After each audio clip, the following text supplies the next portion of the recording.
Merci beaucoup Manon. En direct du salon Rennes Real Estate and New Tech. Adaptimo.com, la solution complète pour faciliter la vie des agents immobiliers, présente La grande nuit de l'innovation en immobilier. Cécile de Ménibus, Sylvain Lévy-Valency. Et toujours en direct du salon du Rennes avec Sylvain Lévy-Valency et puis en direct aussi de Radio Imo. Absolument. Bien entendu, c'est important de le dire, et en direct sur Sud Radio, bien entendu. Et on va revenir sur les grands enjeux de la rénovation énergétique, sujet très important aujourd'hui dans l'immobilier, avec nos invités. On peut me dire même que c'est la dent creuse, mais Oui. que c'est également le marché du siècle, puisqu'il n'y a plus de débat aujourd'hui, c'est très clair, il va falloir rénover de façon importante. Pour juste retenir un chiffre, en 2050, 82% de la planète vivra en ville, donc la rénovation énergétique, c'est plus un enjeu, c'est une nécessité. Pour en parler, nous avons un grand monsieur de l'éco-transition avec nous sur le plateau. Il est directeur justement éco-transition chez Sofinco, Laurent Permas. Bonsoir. Bonsoir, Bonsoir. Cécile, bonsoir, Bonsoir, Sylvain. Merci d'être avec nous. Également, président de Synergec, une entreprise spécialisée justement sur l'approche technique, et croyez-moi, elle est complexe et financière, de la rénovation énergétique. Président de Synergec, Sylvain Lefebvre, bonsoir. Bonsoir à vous deux, merci de l'invitation. Merci d'être avec nous. Voilà, le roi des bornes de recharge électrique est avec nous. Directeur commercial de Watt, que j'ai eu l'occasion de rencontrer, Liest Chorpa. Bonsoir, Liest. Bonsoir. Bonsoir.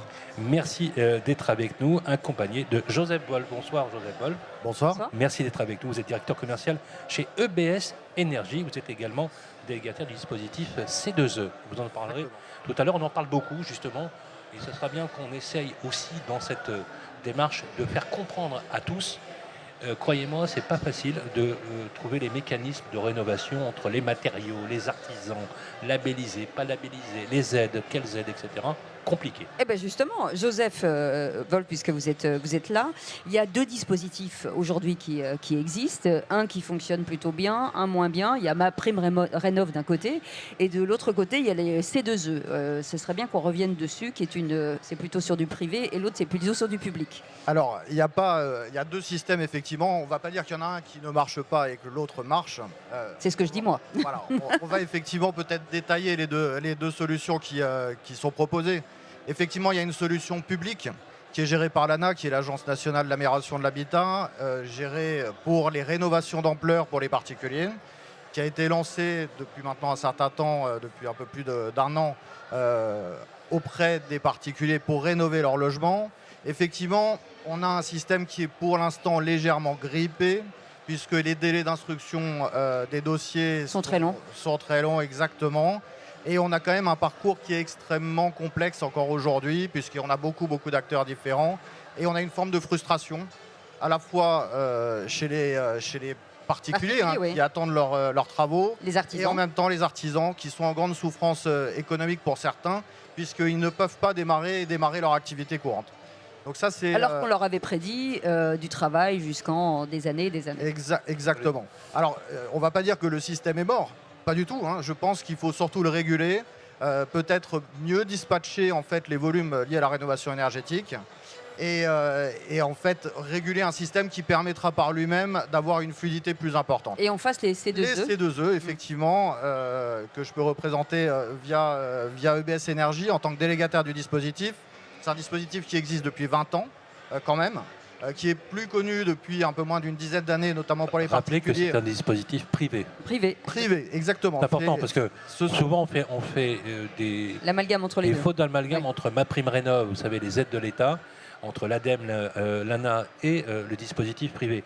Justement, Laurent Permas, vous, chez Sofinco, vous avez déployé massivement justement cette politique d'éco-transition sur le logement et essentiellement sur le logement. Comment on fait pour s'y retrouver lorsqu'on est le client lambda et qui ne sait pas réellement ce qu'il va falloir faire, ce dont il a droit, et comment vous vous appuyez, vous, justement, pour être sûr que vous évitez tous les travers qu'on a avec les travaux, l'accompagnement, etc. Alors, on parlait des primes. Le particulier, généralement, il est toujours intéressé par des primes, mais le point d'entrée, c'est le diagnostic énergétique, c'est le DPE, en fait. C'est le préalable à tout. C'est le préalable parce que là, on va pouvoir connaître en fait sa note. Et en fonction de sa note, on a un descriptif de ce qu'il faut faire et d'un montant en fait approximatif des travaux.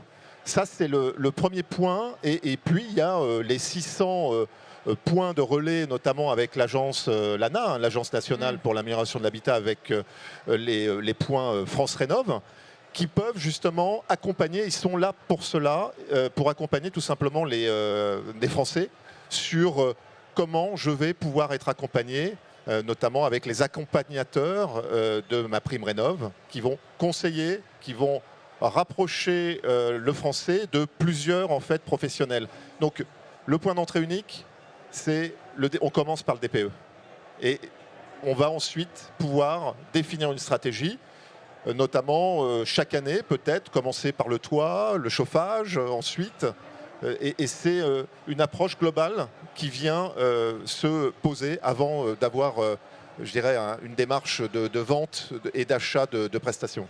Sylvain Lefebvre, vous êtes président de Synergec. Est-ce qu'on peut tout rénover énergétiquement parlant?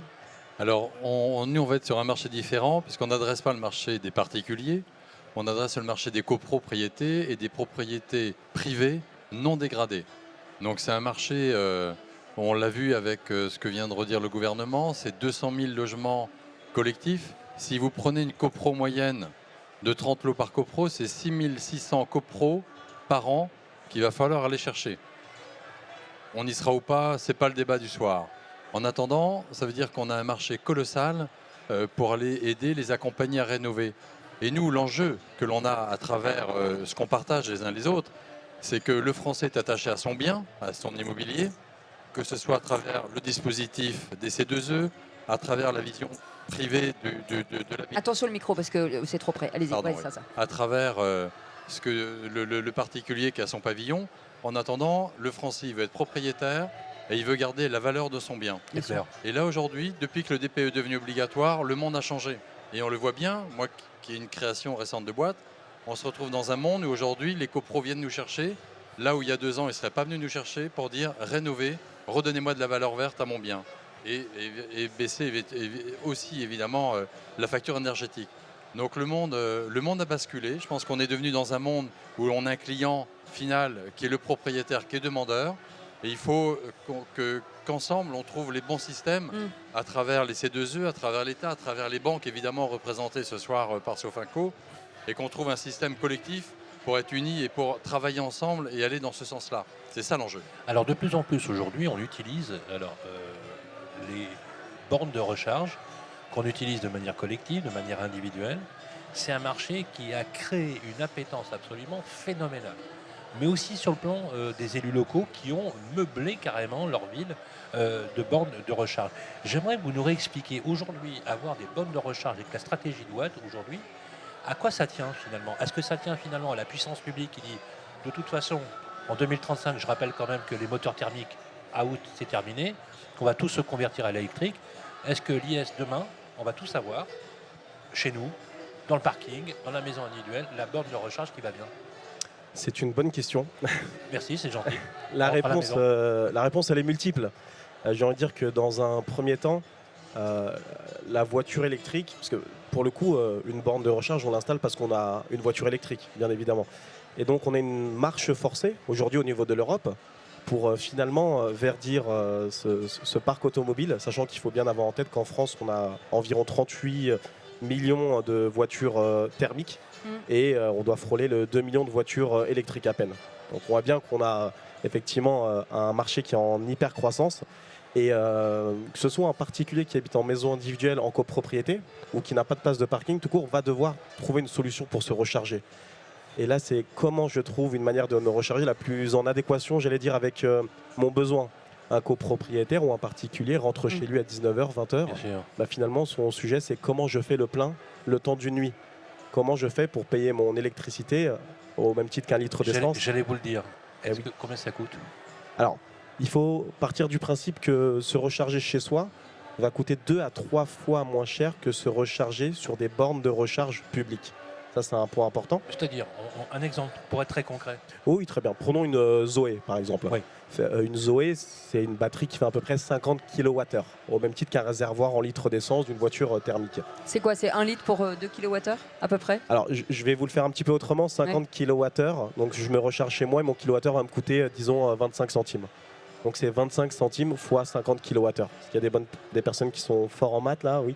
On est sur une quinzaine d'euros grosso modo pour faire le plein et permettre de rouler jusqu'à 400 km d'autonomie. C'est 4 fois moins cher qu'un plein normal. C'est exact, ça peut être exactement. Et donc ça c'est vraiment l'enjeu et toute la difficulté de ce marché, c'est comment accompagner l'électrification du parc avec toutes les contraintes d'installer une borne de recharge qui va coûter, qui va peser sur l'installation électrique qu'on peut avoir en maison individuelle. Et ça coûte combien? J'ai une maison individuelle, combien ça me coûte si j'installe? On va être autour des 1500 € à peu près la borne de recharge. Il y a des aides là-dessus?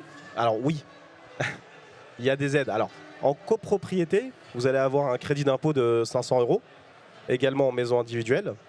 Et parce qu'en copro c'est compliqué, parce qu'on a plusieurs parties prenantes, on va également avoir une subvention. C'est du C2E une nouvelle fois, donc avec des obligés qui ont l'obligation d'aider le marché à se faire. Et cette subvention, elle va être de 600 €. Donc en copro, ça veut dire quoi? Un copropriétaire va avoir un crédit d'impôt de 500 € et va également pouvoir bénéficier d'une subvention de 600 €. Bientôt, on va lui donner de l'argent. On n'est pas loin de ça. Joseph Wolf, je reviens sur ces C2E parce qu'on n'a pas tout à fait terminé tout à l'heure. Sur la différence entre effectivement MaPrimeRénov' et C2E, qui a une valeur avec le C2E, c'est que ce sont les entreprises qui polluent, qui payent. Exactement, c'est totalement différent. Pollueur, payeur. Exactement, en mode de financement, ça n'a rien à voir puisqu'on est bien sur une différence entre le public et le privé. Joseph, ce sont les obligés. On peut additionner les deux. Alors, on ne peut pas les additionner. Si on fait, c'est l'un ou l'autre. Voilà, si vous montez un dossier avec MaPrimeRénov', vous n'allez pas pouvoir cumuler avec les C2E. Alors, si on rentre dans la technicité, il y a une partie du C2E qui est intégrée dans MaPrimeRénov', mais on ne va pas rentrer dans ce débat-là. Mais effectivement, les C2E, ce sont l'ensemble des énergéticiens français qui ont l'obligation de financer les travaux de rénovation énergétique. Alors, pour les particuliers, mais après, c'est aussi beaucoup plus large. C'est aussi pour les professionnels, dans le secteur industriel, dans le secteur tertiaire. Et on a effectivement une manne financière qui permet de faire énormément de choses. Et d'aller vite. Parce que c'est un dispositif qui a fait ses preuves et qui est aussi assez simple. Mais le fléchage, parce que c'est ça qui est important, moi je me mets à la place de ceux qui nous écoutent aujourd'hui, qui ne comprennent pas grand-chose, ils ont du mal avec MaPrimeRénov'. Comment on fait pour aller accéder au C2E, par exemple?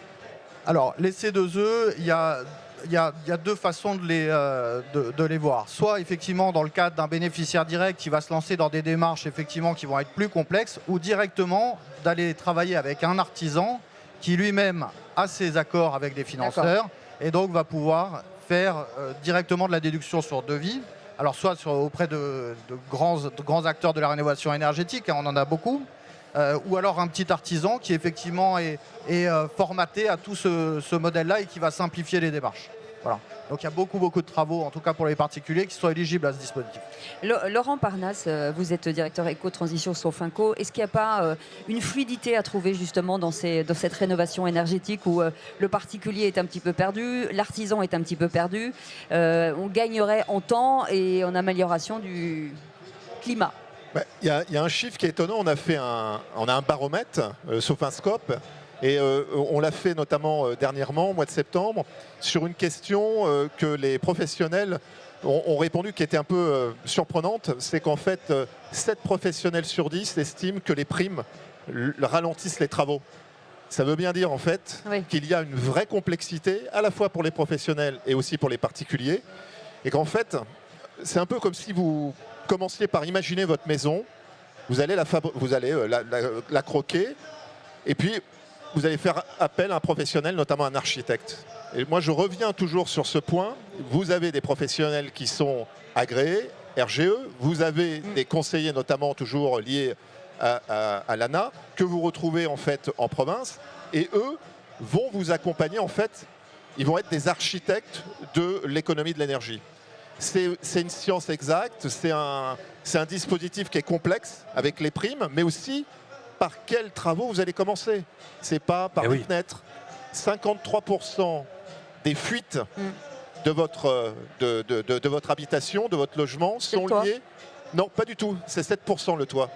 C'est lié en fait au chauffage et au flux. à la clim. Donc, enfin, en tout cas, les flux d'entrée et de sortie de l'air. Donc, vous voyez bien que ça, c'est une priorité. Mais chaque logement est différent. Et vous avez quasiment la moitié des logements qui ont été construits avant 1975. Donc vous imaginez. Hein. Merci beaucoup, en tout cas, merci beaucoup Laurent Parnos, ça passe très vite, hein, directeur éco sans transition Sofinco, merci beaucoup Sylvain Lefebvre, président de Synergiec, merci beaucoup Laïs Chorfa, directeur commercial de Watt, et merci beaucoup Joseph Wolf, directeur commercial de BS Énergie, délégataire et du dispositif de C2E. On fait une petite pause, on revient dans un instant, et on va remettre des prix. Absolument, le moment qu'on aime bien, c'est la remise des prix. Du bonheur, de la joie et de la bonne humeur. Du raid, voilà, on va essayer de finir sur une bonne note. A tout de suite, merci messieurs. La grande nuit de l'innovation en immobilier. La grande nuit de l'innovation en immobilier, Cécile de Ménibus, Sylvain Lévy-Valency. Et toujours en direct du salon du Rent avec Sylvain Lévy et Valency et tous nos acteurs de l'immobilier qui se sont succédés. Il y a eu du monde. Hein. Il y a eu du beau monde. On dit Valency, mais voilà. Oh, mais moi je préfère Valency. Voilà, c'est plus chic. Allez, Valency, si vous voulez. Allez, c'est parti. Merci. On va parler d'un sujet justement qu'on aime bien, c'est les trophées que l'on donne chaque année, puisqu'on a commencé l'an dernier. Rappelez-vous Cécile. Et là, on a 2 lauréats qui ont été choisis par le trophée. Donc un trophée qui a été choisi par le trophée PISE, le trophée... bien près du visage. Oui, le prêt immobilier voilà. de l'impact sociétal et environnemental décerné par nos amis de Procivis. Il est sur le plateau, il a été lauréat, c'est François Rangdet. Bonjour. Comment ça va? Bonjour. Très bien, et vous? Voilà, cofondateur d'Enercool. Exactement. Vous allez nous parler, vous avez inventé une peinture, vous avez formulé une peinture qui réfléchit la chaleur et qui permet d'économiser de rafraîchir de 4 à 6 degrés sur des habitations juste avec un coup de peinture. Exactement. Donc on a développé une peinture qui permet donc de renvoyer le rayonnement solaire vers l'extérieur et donc d'éviter la montée en température des ambiances et donc par conséquent du bâtiment. Merci d'être avec nous. On va en parler parce que c'est vraiment une solution extraordinaire.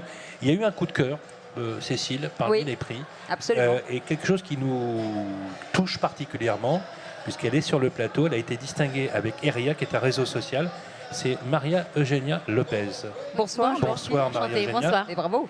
Vous avez inventé, vous avez mis en place une solution, un réseau social pour accompagner les mamans solo. Hein, j'ai bien dit les mamans solo et pas les parents solo, qui se retrouvent en besoin de logement. Oui. Qui permet, et ça c'est un vrai coup de cœur, puisque comme on le sait aujourd'hui, l'un des éléments de précarité les plus importants pour les femmes aujourd'hui, lorsqu'elles sont en rupture avec leur compagnon ou leur époux, c'est de se retrouver non seulement dans une galère avec les enfants, parce que dans 80% des cas, elles gardent les enfants, mais elles perdent aussi leur logement. Et là, ça crée des situations de précarité très grandes. Et je comprends, Cécile, qu'on ait pu donner un prix de coup de cœur à cette initiative formidable. Absolument. Mais moi, j'ai toujours envie de savoir d'où ça vient. Il y a forcément l'engagement. Il y a un engagement et à la base d'un engagement, il s'est passé quelque chose. Exactement. Oui.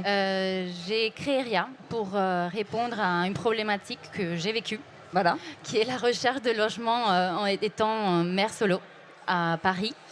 Et donc, on souhaitait pouvoir offrir aux familles monoparentales les mêmes conditions de vie que les familles traditionnelles, puisque je me suis rendu compte de 2 grandes problématiques. Une, le manque de confiance des bailleurs envers les familles monoparentales locataires. Et le deuxième, le manque de temps et le sentiment de solitude de ces familles lors des recherches. Sur votre expérience personnelle, vous avez mis combien de temps entre le moment où vous avez commencé à chercher et après? Parce que ça aussi, le délai est très très long. Oui, bien sûr, c'est les temps très longs, surtout quand on a un enfant aussi en bas âge. Donc, de l'idée jusqu'à la concrétisation de la plateforme, ça a dû passer 1 an, 1 an et demi. D'accord. Et la plateforme, elle est sortie en ligne depuis 1 an et demi. Et donc, ça a évolué. Aujourd'hui, il y a un service d'accompagnement à la recherche de logement. Donc, on a accompagné des familles dans tous les processus de recherche. Vous avez combien d'utilisatrices? Aujourd'hui, sur la plateforme, on est à presque 3000. Ah oui, familles, énorme. Oui. Énorme. Donc, effectivement, c'est une grande problématique. Aujourd'hui, il y a une famille sur 4 en France qui est une famille monoparentale. Et donc, ces familles sur la plateforme nous ont demandé d'un accompagnement plus humain. d'avoir un référent, quelqu'un qui les aide dans toutes ces démarches, puisque voilà, pour eux, c'est une montagne. Donc, on a accompagné des familles. Aujourd'hui, c'est les CSE de certaines entreprises qui sont intéressées à l'offrir aussi à leurs familles monoparentales salariées, cet accompagnement de recherche de logement. Alors, je vous coupe. On a toujours tendance à penser que c'est un sujet très urbain, mais pas du tout. Aujourd'hui, la ruralité aussi est touchée. Oui, tout à fait. La plateforme, elle est partout, elle est en ligne partout en France. Mais finalement, naturellement, où il y a le plus de familles monoparentales, c'est autour des grandes métropoles. Bien sûr. Mais effectivement, pas que. Mais là où le marché est plus tendu, c'est dans les grandes métropoles. Parce qu'en fait, ce que vous avez fait, c'est formidable, puisque c'est, comme tu disais, une rupture avec la solitude dans laquelle elles se retrouvent. Il y a plein de femmes aujourd'hui qui se retrouvent dans cette situation. Oui. On aurait pu espérer qu'à l'époque que nous vivons, les choses se seraient améliorées. Ce n'est pas le cas aujourd'hui. Comment on facilite justement? Est-ce que cette solidarité, elle s'articule autour de solutions? Est-ce que vous voyez, vous, très concrètement, des solutions qui permettent à ces femmes qui se retrouvent complètement démunies du jour au lendemain, que très rapidement, parce que vous m'aviez dit tout à l'heure, ça peut arriver avec une rapidité absolument phénoménale. Bien sûr, aujourd'hui, ça touche n'importe quelle catégorie sociale, mais je vois beaucoup d'acteurs dans l'associatif, surtout. Dans les business commerciaux classiques, c'est beaucoup plus complexe. C'est pour ça qu'on travaille sur ce sujet. Mais c'est plus dans l'association et les organismes publics qui portent aujourd'hui le sujet. Mais l'idée, c'est avec IRIA de pouvoir mobiliser. Le premier frein, quand vous allez chez un administrateur de biens pour demander un appartement, c'est quoi le premier frein qu'il a? C'est les garanties. Les garanties. Mais justement, on travaille avec un assureur partenaire pour pouvoir se porter garant pour ces familles. Et on réfléchit à d'autres produits autour de la monoparentalité. En tout cas, bravo. François Rangé est avec nous. Ça s'appelle Enercool. Et c'est cool, en fait. C'est très cool parce que c'est une très bonne idée, ce qui permet peut-être... là, on parle aussi forcément d'énergie, de capturer de la chaleur. Comment ça fonctionne et d'où ça vient? Exactement. Alors nous, notre but, c'est de renvoyer la chaleur qui va arriver du soleil sur les bâtiments. Donc on va appliquer pour ça des peintures réflectives, réfléchissantes, qui vont limiter la montée en température des supports, soit de toiture, soit de façade. En maîtrisant cette température, on va gagner des degrés lors des périodes estivales dans les logements. Très simple. Très simple. Aujourd'hui, c'est 100% français. Exactement. Parce que ça, c'est important aussi de le dire, avec des produits naturels. Oui, alors on a 25% d'éléments recyclés dans nos peintures et on a intégré récemment des coquilles d'œufs pour avoir encore plus d'impact sur ces éléments. Mais comment on fait dans la peinture? Qu'est-ce qu'il y a comme molécule dans la peinture qui réfléchit la lumière ou la chaleur? Alors on a des pigments réflectifs pour renvoyer le rayonnement solaire vers l'extérieur, UV, infrarouge, et également des aérogels de silice qui vont limiter ce transfert de chaleur trop rapide dans les ambiances. C'est quoi un aérogène de silice? Elle sait, mais pas moi. Alors c'est un super matériau, c'est un gel qu'on ajoute dans les peintures qui va nous permettre d'avoir un coefficient de conductivité sur le produit pour limiter ces transferts de chaleur. Merci en tout cas François Rangé d'avoir été avec nous. Ça s'appelle Enercool et merci beaucoup cette société qui s'appelle IRIA, Maria Eugenia Lopez d'avoir été avec nous. Félicitations en tout cas d'avoir remporté ce prix. Des prix encore à venir en direct du Salon du RED. À tout de suite. La grande nuit de l'innovation en immobilier. En direct du salon Rennes Real Estate and New Tech. En direct du salon Rennes Real Estate and New Tech. Adaptimo.com, la solution complète pour faciliter la vie des agents immobiliers présente. La grande nuit de l'innovation en immobilier, Cécile de Ménibus, Sylvain Lévy-Valency.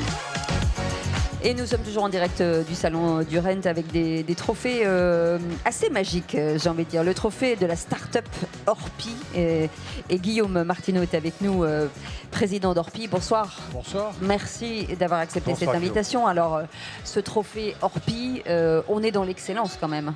Oui, on est dans l'excellence. On est dans beaucoup la musique là aussi chez vous là, ce soir. Oui, je vous demande de vous arrêter là-bas au fond. On est dans l'excellence.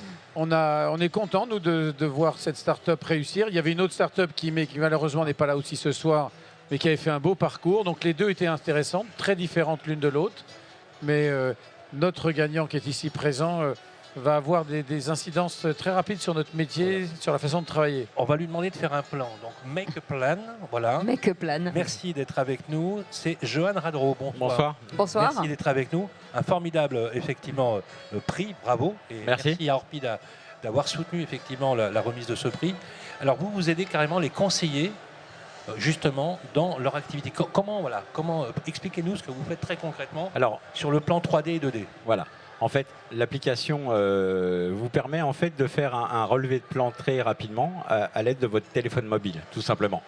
On utilise la technologie du LiDAR qui est un scanner à l'intérieur de votre appareil photo. Ce que vous avez dans votre voiture, par exemple. Par exemple. Oui. Et on a réussi en fait à modéliser en fait ces extractions pour pouvoir rendre un plan coté avec une précision à 98%. Ça veut dire qu'un agent immobilier aujourd'hui, avec ce principe, peut, dans un appartement, sortir un plan quasi... En une quinzaine de minutes. En fait, ce qu'ils font, c'est assez simple. Ils font ça. Oui. Comme ça. C'est-à-dire qu'ils filment. Et en un quart d'heure, ça... Et tout de suite, devant mes yeux, je vois se matérialiser la pièce, le plan 3D, et à la fin, j'ai le plan avec les cotes. Avec un iPhone. Ça veut dire que si vous le faites avec moi, vous aurez ma taille, alors que je mens depuis des années sur ma taille, et vous aurez ma taille exacte, c'est ça? Alors ça ne prend pas les humains, je fais 1m80. Mais on ne va pas vous modéliser. Non, mais c'est phénoménal. Avec un iPhone, un smartphone. Exactement. Voilà. Par contre, avec un Android, c'est la technologie avec une caméra. Avec un détecteur qui a été développé en interne, en fait, parce qu'on a un doctorant ingénieur à Centrale Lille qui travaille sur cette solution, parce qu'on n'a pas le LiDAR à l'intérieur de l'Android et on a été obligé de l'externaliser. Et donc ce jeune homme, très brillant d'ailleurs, a réussi en fait à externaliser le LiDAR et avec le détecteur, vous pouvez avoir le même rendu avec un Android. Alors ça pour plein de métiers, tous les métiers dans l'écosystème de l'immobilier, c'est un gain de temps incroyable. Ah oui, mais c'est une vraie petite révolution. C'est pour ça que nous, en tant que réseau immobilier Orpi, on a identifié cette start-up. On est effectivement content qu'ils aient pu aller au bout. Et ça va nous permettre de continuer notre développement et notre évolution, puisque Sylvain le sait, on en a parlé ce matin. Je commence la journée avec Sylvain, je la termine avec Sylvain et avec vous. C'est très symbolique. C'est très symbolique. Je ne sais pas comment je dois le prendre. Donc, faut bien le prendre. Et donc ce matin, j'expliquais à Sylvain tout le parcours qu'on avait fait chez Orpi en matière d'innovation et de digital. Et là, c'est typiquement l'application de ce qu'on va pouvoir faire, c'est-à-dire prendre une société, la plugger sur notre entrepôt de données avec le système d'API et autres, pour pouvoir travailler ensemble. Donc ça veut dire que ce qu'on a mis en place, on en voit les effets bénéfiques maintenant, c'est-à-dire qu'on identifie cette société et très vite on va pouvoir travailler ensemble. Moi j'ai toujours envie de comprendre la genèse d'un projet. Ça vient d'où? Ça vient de quel constat? Est-ce que vous êtes dans le milieu de l'immobilier? Oui, voilà, moi je suis diagnostiqueur depuis 20 ans. Ah bah voilà. Et en fait, si vous voulez, l'idée de base est arrivée il y a 16 ans avec donc l'application est franco-marocaine et québécoise. Et j'ai été invité à faire du diagnostic au Maroc et on a cherché des solutions en fait depuis pour trouver une solution pour améliorer en fait, si vous voulez, et fiabiliser en fait, et on en parle beaucoup avec le nouveau DPE d'ailleurs. Fiabiliser, c'est une solution pour avoir un relevé précis de l'existant. Et la technologie aidant, on s'est revu il y a 3 ans. Et on est là aujourd'hui, voilà. Ça veut dire qu'aujourd'hui, ça peut se développer. Alors, on parle d'immobilier, mais aussi dans plein de métiers différents. C'est-à-dire qu'on vous loue le logiciel, c'est ça? C'est ça, oui. Et vous l'intégrez dans votre société. Exactement. Ça fait partie des outils chez Orpi de ce qu'on appelle la facilitation avec l'intelligence artificielle, qui dans vos métiers vous fait gagner beaucoup de temps pour préserver un peu d'humain. Oui, ça va nous permettre d'avoir des tâches moins chronophages. C'est-à-dire que j'allais chez vous, je devais prendre un télémètre laser, tout mesurer.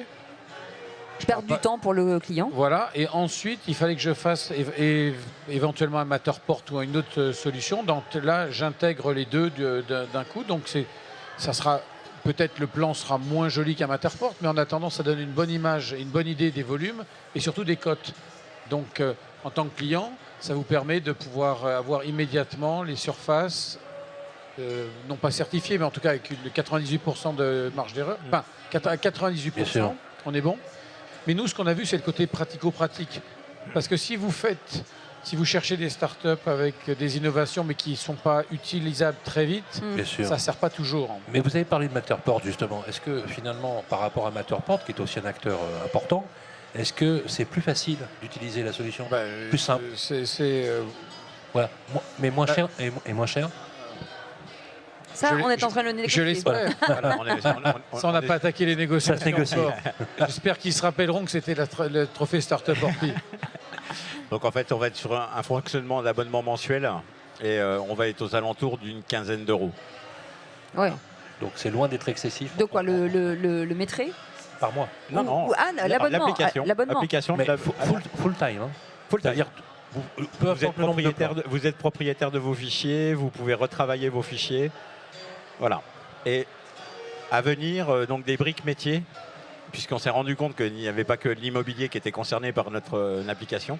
Et en fait, si vous voulez, les briques métiers sont optionnelles et il y aura des options dédiées en fait, à chaque utilisateur. Voilà. Quelle autre innovation serait hyper intéressante et qu'est-ce que vous avez vu dans ce salon, par exemple? Il y a la start-up qui n'est pas là, mais dont je vais essayer de parler pour elle. Oui, ça sera bien. Joai, qui était de l'intelligence conversationnelle. Et donc ça permettait d'avoir une relation avec, vous êtes syndic, il y a une fuite d'eau, vous êtes client, vous appelez, vous êtes en relation avec de l'intelligence artificielle qui vous parle avec une voix humaine. Donc ça, c'est aussi une évolution. Ça change beaucoup. Ça change et je pense que... C'est troublant quand même. Hein. C'est troublant, mais il faut qu'on s'habitue à ça. Ce que j'ai cru comprendre en les entendant, en les voyant, c'est qu'est-ce qu'on va mettre dans la machine pour que ça soit... qu'il n'y ait pas de dérive. Mais je pense que d'ici 2 ans, on verra une évolution très importante. On voit déjà les évolutions en 2 ans, mais on aura une évolution très importante là-dessus. Donc l'intelligence artificielle continue à progresser. Et dans vos métiers, c'est primordial? Dans nos métiers, c'est comment on va... je suis désolé, je parle fort, mais c'est avec la musique. Mais oui, vous avez raison, c'est très gênant. Mais comment on va éviter toutes les tâches chronophages? Ce qu'on ne doit pas perdre dans notre métier, c'est l'humain. Parce que je rappelle toujours que pour rentrer chez vous, il faut une clé. Et pour avoir cette clé ou un code, s'il y a des reconnaissances palmaires, il faut que vous me fassiez confiance. Ouais, c'est ça. Donc si je n'ai que de l'intelligence artificielle et que j'oublie l'émotion et l'humain et de la rencontre, alors on parle quand même de vendre des biens où les gens habitent. Donc toutes les solutions techniques qui peuvent nous aider à évoluer, il faut les prendre. Il faut garder la part d'humanité qui fait notre métier, qui fait que votre maison est différente de celle de Sylvain, qui fait que vous aurez envie de me confier un mandat ou pas. Et puis si derrière j'ai de la technologie qui m'aide à avancer plus vite, à travailler autrement, alors je deviens un agent immobilier compétent, formé, et c'est ce qui fera que vous aurez envie de me donner... Un service client impeccable. En fait, il faut que la technologie nous aide à continuer à proposer du service, et il ne faut pas oublier que derrière, il y a une situation personnelle qui fait que vous vendez ou vous achetez. Pour revenir sur le métrait, en moyenne, c'est combien de temps un métrait? Parce qu'on a l'impression que c'est facile, mais c'est pas facile, ça met du temps. Parce que là, aujourd'hui, la résolution que vous proposez, c'est 15 minutes. Mais en face, il y avait quoi? Alors, parce que pour le client qui attend que l'agent immobilier ait fait son métrait, il a peut-être autre chose à faire. Alors, en fait, si vous voulez, on va prendre un appartement moyen d'à peu près 80 mètres carrés. C'est ce qu'on donne pour un relevé de 80 mètres carrés sur un appartement un peu classique, une quinzaine de minutes. Après, si vous êtes sur des éléments un tout petit peu plus compliqués, où vous pouvez avoir des arrondis, des choses comme ça, on va prendre une vingtaine, 25 minutes. Mais je veux dire, par rapport à un métrait classique, c'est quoi? C'était au moins une heure, oui, c'est une bonne heure. Oui, c'est ça, c'est ça. Et il y a autre chose, parce que je me retourne et je vois une partie de l'équipe qui est là. Ce qu'il faut retenir, c'est dans cette start-up, ce qui est intéressant, c'est qu'il y a une 60aine de personnes qui travaillent. Ah oui, quand même. Donc ça veut dire que, et je l'ai vu tout à l'heure quand ils ont gagné, ils sont là. Et moi, ce qui m'intéresse, c'est quand je vois 60 personnes qui travaillent et ils ont l'air très unis, très motivés. Et très heureux. Je leur ai dit tout à l'heure, voilà, c'est une bonne rencontre entre une coopérative, toujours pareil, l'humain, il ne faut pas oublier l'humain. Comment on met en adéquation de l'intelligence artificielle, mais de l'intelligence humaine. Donc une start-up qui a 60 personnes et qui développe depuis 16 ans, puisque les fondateurs sont là, enfin, vous en faites partie. Ils sont où? Ils sont où les autres? Venez, messieurs. Venez nous voir. Venez me voir. Venez voir tête à Cécile. Et voilà. Venez vers nous parce que d'abord il y a une caméra ici, donc comme ça on va. Le responsable du plateau va m'en vouloir. Je suis désolé, c'est de ma faute. Bonjour. Mais ça fait partie du jeu. Vous êtes tous les cofondateurs ici. Alors venez avec moi. Venez. Il y a le papa, il y a la fille, il y a les équipes, il y a le docteur. L'idée, c'est une fierté pour vous, j'imagine, d'être là aujourd'hui et d'avoir remporté ce prix. Oui, on est totalement ravis et honorés d'être là et d'avoir remporté ce prix-là. C'est combien d'années de travail? C'est-à-dire au départ, dans cette équipe, déjà vous voyez qu'il y a des jeunes et il y a des expérimentés, pour ne pas dire des moins jeunes. Bon, mais il faut dire que ça revient à 16 ans quand même, que l'on a eu une rencontre et on a pensé justement à la fiabilité, mais surtout à donner un produit qui enlève la pénibilité. D'accord? Et on sait que dans le métier du bâtiment, on est en retard par rapport à la transformation numérique. Et là, aujourd'hui, on apporte quand même un pas assez important et au service du métier. Et on a l'impression d'être utile. Oui, parce que c'est le plus important, c'est comme le disait Monsieur le Président, c'est qu'on soit utile tout de suite sur le métier. Et c'est nos valeurs et c'est ce qu'on propose aujourd'hui. C'est qu'on est utile tout de suite. Donc moi, ce qui m'a fait plaisir dans cette start-up, c'est de voir une équipe. Bah oui, Parce que mais si j'ai jeune une équipe- génération, parce que Et vous avez un docteur. c'est lui, Bah le oui. docteur, c'est vous le C'est lui, docteur. Racontez-nous 2 secondes. Alors bonjour tout le monde, je suis, je pense, le membre le plus jeune de l'équipe. Non, c'est moi. Et donc voilà, le fait de rejoindre cette aventure et de fait de travailler ensemble sur un tel projet. Moi de formation, je suis un roboticien. Je ne suis pas du tout du métier de la construction. Je ne me connaissais pas du tout il y a une année. Mais quand j'ai rencontré M. Rachid, il m'a parlé du projet. J'ai commencé à développer, à intégrer l'équipe, à développer avec eux pas à pas, à déjà comprendre les besoins qu'ils ont exprimés, qui existent sur le marché, comprendre les enjeux de la construction, des métiers de l'immobilier. Et après, pas à pas, il y avait une cohésion d'équipe qui était créée, une dynamique qui était créée entre nous. Et voilà, merci beaucoup à toute l'équipe et merci à M. Rachid pour cette opportunité. Mais ça rend vivant l'événement. Oui, c'est ça qui est bien. Un petit mot peut-être, vous vouliez quitter. Eh ben, c'est exactement ça le lien, c'est-à-dire des hommes de terrain, des ingénieurs, des informaticiens, et tout ça vous donne une belle émulsion qui s'appelle Make Plan. Voilà. Bon, en tout cas, félicitations. Voilà. En tout cas, cette relation franco-marocaine, on est ravis, en tout cas, et très fiers de vous avoir eu avec nous. On va faire une petite pause. On va revenir dans un instant. On va remercier, en tout cas, notre ami Guillaume Martineau qui est avec nous, président Orpi, très fier, en tout cas, d'avoir été le nouveau papa de cette belle innovation. Allez, à tout de suite. La grande nuit de l'innovation en immobilier, Cécile de Ménibus, Sylvain Lévy-Valency. Et toujours en direct du Rent avec Sylvain Lévy-Valency qui est avec nous. On est ravis, toujours en direct de Radio Imo. Ah oui, Sud en Radio. direct, on est toujours. Bien sûr, on nous confirme qu'on est toujours en direct et avec nous notre nouveau récipiendaire, si je puis dire, Alexandre Lemonnier, c'est ça. Merci d'être avec nous. Ça s'appelle Lead Pulse, c'est ça? Lead Pulse, pardon, je dis voilà. Et Stéphane Scarolec est avec nous. Merci en tout cas de nous avoir accueillis. Merci pendant Cécile. Merci cette Sylvain. belle émission. On fera un petit bilan avec vous. On a beaucoup aimé la musique. Vous venez de remporter aussi ce prix. Racontez-nous déjà le principe de cette start-up. Oui, bien sûr. Alors, Lead Pulse, ce qu'il faut savoir, c'est que c'est la première solution d'intelligence conversationnelle. C'est très simple à comprendre. On utilise l'intelligence artificielle pour engager la conversation avec tous ces prospects que les professionnels de l'immobilier n'ont ni le temps ni l'envie de recontacter. À la place de l'agent immobilier. C'est exactement ça. C'est marrant parce que tout le monde fait de l'IA en ce moment. Ouais, c'est incroyable, dingue, hein, Il y a de l'IA partout. Voilà, il y a Ça de l'IA arrange Stéphane Scarella quand même. Hein. Ça voilà. vous arrange, vous qui êtes patron du Rent et de l'innovation. Cette année, ça m'arrange. Et puis Ouais. en termes d'innovation, on ne peut pas faire mieux en ce moment. Donc, Ouais, ouais. je suis ravi, moi. C'est une fierté de voir tous ces talents aujourd'hui émerger parce qu'il y a une jeune génération qui débarque dans l'innovation. C'est dingue. Ah, mais c'est absolument phénoménal, mais c'est ce qu'on a évoqué depuis le début de cette journée, c'est que dans toutes les strates de la chaîne de valeur de l'immobilier, il y a besoin évidemment d'intelligence artificielle aujourd'hui, et ça va tellement vite que les applicatifs sont prêts. Je vais le laisser raconter son quotidien, mais aujourd'hui, il y a des agents immobiliers qui utilisent la solution Lead Pulse. Donc, ça déploie très vite, et après, c'est un peu addictif. C'est-à-dire que pour le professionnel, ça devient vraiment un outil dont tu ne peux plus te passer. Ouais. Combien de temps de travail pour mettre en place le système, en tout cas le procédé?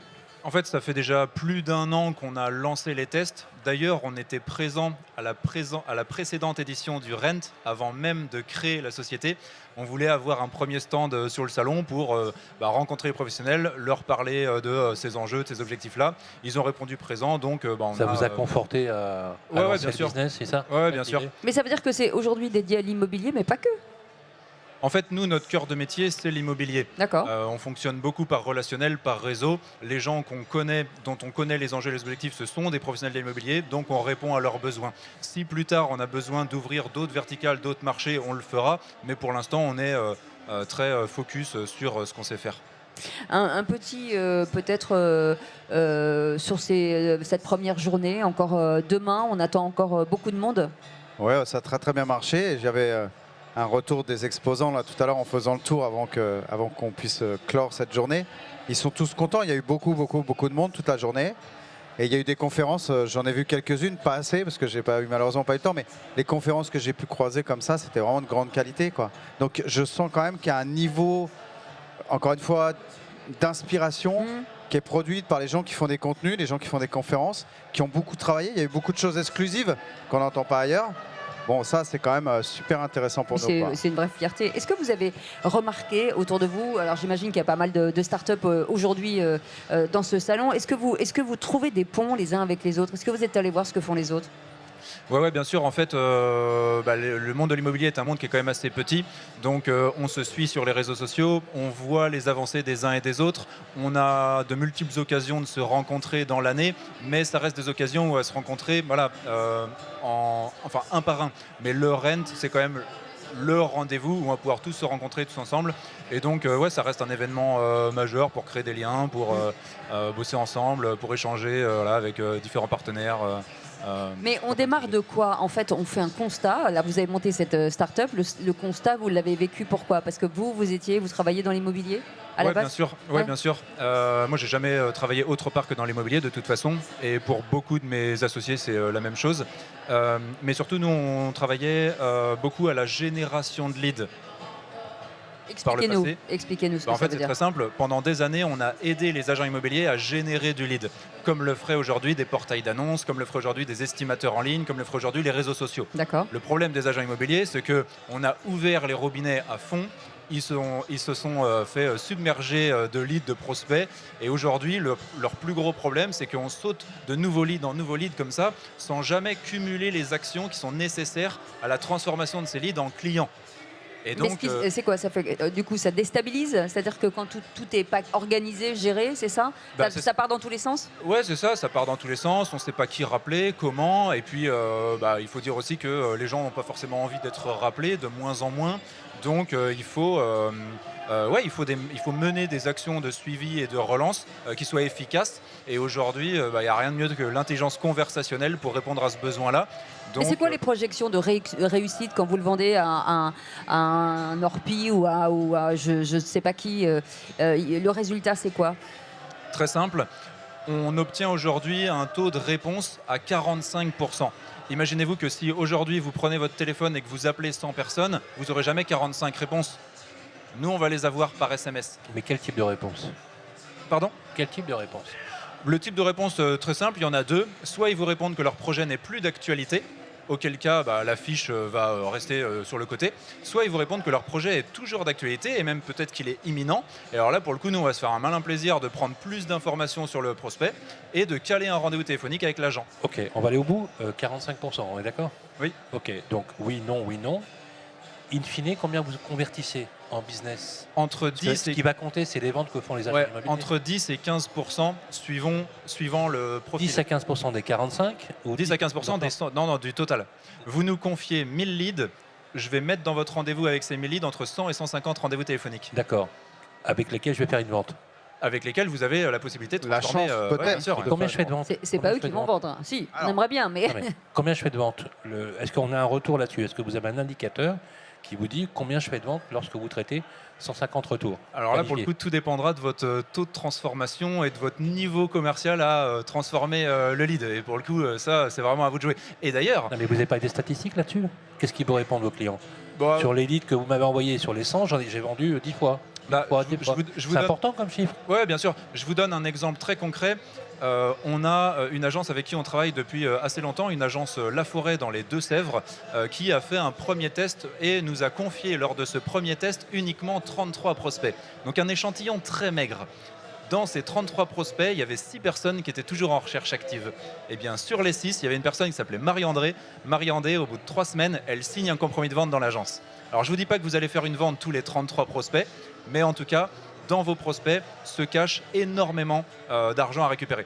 Par contre, attention, c'est une bonne réponse. Là, il est bon. Hein. Il est bon, il connaît son métier surtout. Par contre, attention, il y avait quand même une variable à prendre en compte, c'est que le CRM était bien rempli. Ah oui, à la base. Eh ben oui. Parce qu'après, sinon, Vous voulez avoir des résultats sur la relance de vos contacts, il faut déjà avoir des contacts à relancer et qu'ils soient bien renseignés. Mais ça veut dire que vous avez une estimation aujourd'hui sur les agences immobilières du taux finalement de défection à cause d'un mauvais traitement ou d'une mauvaise gestion de la clientèle? Ah ben non, mais c'est pire que ça. Aujourd'hui, vous allez récupérer des prospects via un portail d'annonces ou un estimateur en ligne. Vous allez D'accord. récupérer 100 personnes. Sur ces 100 personnes qui vous font des demandes d'information, vous allez en récupérer 10 avec qui vous allez faire des visites et avec qui vous allez avancer dans la discussion. Les 90 autres personnes, vous en faites quoi? La plupart des négos ne les mettront même pas dans le CRM. D'accord. Et pour ceux qui auront fait l'effort de renseigner une fiche au nom de chaque prospect, la fiche va entre guillemets pourrir dans le CRM puisqu'il n'y aura pas assez d'actions de suivi et de relance qui seront menées par le futur. Et dans vos statistiques, dans ces 90 personnes, ça veut dire que le taux de reconversion ça aurait été de combien en moyenne? Nous, pour le coup, on va reconvertir 15% de ces leads. Oui, c'est le fameux chiffre que vous avez donné. Finalement, c'est intéressant, ce discours, puisqu'il est contracyclique. Dans une période qu'on a connue avec Stéphane où on rasait gratis tous les jours, parce que c'était quand même... Non mais attendez. Fini ça. Attendez, excuse-moi, mais le bar était ouvert pendant 15 ans. C'est ça. On pouvait se bourrer la gueule et ça coûtait zéro. Ça rentrait, ça sortait, ça rentrait, ça sortait. Et ce qui est très intéressant, c'est très symptomatique. C'est que sa solution, elle symbolise le fait qu'on redécouvre les acquéreurs, qu'il était temps. On se remet à bosser. Et qu'on revient aux fondamentaux du métier. C'est-à-dire qu'on appelle ces acquéreurs, on les recheck parce que tu avais des agences où tu rentrais à l'intérieur, on te posait absolument aucune question. C'était au revoir et dehors. Pourquoi? Parce que à peine mis en vitrine, déjà vendu. Donc c'est bien une bonne leçon qu'il faut rappeler. Donc je trouve que c'est extrêmement sain de s'intéresser enfin à ceux qui recherchent. Je suis d'accord. Les solutions aujourd'hui que vous apportez, Stéphane Scarella, dans ce salon, j'imagine que ça va transformer le quotidien des marques françaises, des acteurs français aujourd'hui. Se dire qu'on ne peut pas faire aujourd'hui sans intelligence artificielle. Comme il y a eu la révolution Internet il y a quelques années où on s'est demandé si on allait faire avec ou si on allait faire sans, et puis c'est rentré dans l'usage au quotidien. On ne peut pas résister, je dirais la raison. Est-ce qu'on peut vraiment C'est le résister? tsunami absolu. Ouais. Enfin, et puis ce serait sans doute idiot de résister d'ailleurs, au contraire.